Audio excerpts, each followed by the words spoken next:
Praise the Lord. இன்னைக்கான thought of the டே என்னென்னு பார்த்தீங்கன்னா, வெயிட்டிங் ஃபார் டூ லாங். ஒரு காரியத்திற்காக நம்ம ரொம்ப நாட்களாக காத்திருக்கிறது, எதிர்பார்த்து எதிர்பார்த்து எதிர்பார்த்து காத்திருக்கிறது. வேதம் சொல்லுகிறது, வெகு நாள் காத்திருக்கிறது ஆத்துமாவை இளைக்க பண்ணும், விரும்புகிறது வரும்போதோ அது ஜீவ விருட்சத்தை போல இருக்கும். ஸோ நம்ம ரொம்ப நாளாக ஒரு விஷயத்துக்காக ரொம்ப ஏங்கி காத்துட்ருக்கலாம். எப்போ நடக்கும்னு எதிர்பார்த்து காத்திருக்கலாம். பெற்றோர்களுக்கு பிள்ளை காரியம், திருமண காரியத்திற்காக காத்திருப்பீங்க. ஸோ எப்போ ஒரு நல்ல அலையன்ஸ் வரும் அப்படின்ட்டு காத்திருக்கீங்க.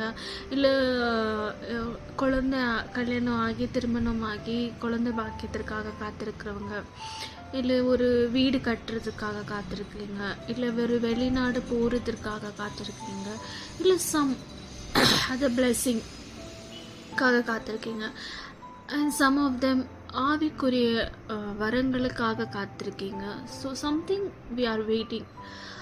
அந்த வெயிட்டிங் பீரியடில் நம்மளுக்கு எதிர்பார்த்த மாதிரி நம்மளுக்கு எந்த பதிலும் வரல.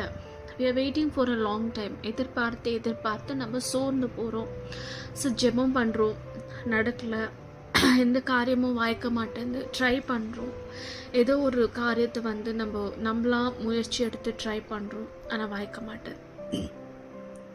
அதுக்கான ஒரு சிம்பிள் ரீசன்ஸ் நான் சொல்கிறேன். ரீசன்ஸ்ன்னு சொல்கிற காரணங்கள், ஒரு சிம்பிள் காரணங்கள் என்ன இருக்கலாம்னா, நம்ம கிட்டேருந்து ஆண்டவர் ஏதோ ஒன்று எதிர்பார்க்குறார். மேபி நம்ம ஏதாவது சரிப்படுத்தணும், நம்ம ஏதாவது சீர் பண்ணணும், we are missing out on something. அதற்காக ஆண்டவர் காத்திருக்கிறாரு உங்களுக்கு அற்புதம் செய். நெக்ஸ்ட் பார்த்தீங்கன்னா, above all கர்த்தருடைய நேரம், காட்ஸ் கைரோஸ் டைம். பாருங்கள், கைரோஸ் டைமுங்கிறது நம்மளுடைய நேரம் கிடையாது, நம்மளுக்கு தெரியாது. நம்ம கேட்டால் நம்ம ஆண்டவரை இன்னைக்கே அற்புதம் செய்யுங்கன்னு நம்ம ஆண்டவர்கிட்ட கேட்போம். ஏன் நெக்ஸ்ட் செகண்டே எனக்கு அற்புதம் செய்யுங்க ஆண்டவரே நம்ம கேட்போம். ஆனால் அந்த நெக்ஸ்ட் செகண்ட் ஒரு வேளை ஆண்டவர் செஞ்சிட்டாருன்னா அற்புதம் நம்மளுக்கு அதோட விளைவுகள் என்ன இருக்கும்னு நம்மளுக்கு தெரியாது. But God in thought of all, அவர் எல்லாவற்றையும் யோசிக்கிற தேவனாக இருக்கிறார். எல்லாவற்றையும் யோசித்து அவர் எதை யோசித்து எதை செஞ்சால் அந்த காரியம் சரியாக வரும், எப்போ செஞ்சால் அந்த காரியம் சரியாக வரும் அப்படிங்கிற தாட் அவருக்கு தெரியும். Because he is the father of universe. உலகத்தின் தகப்பனாக இருக்கிறார்.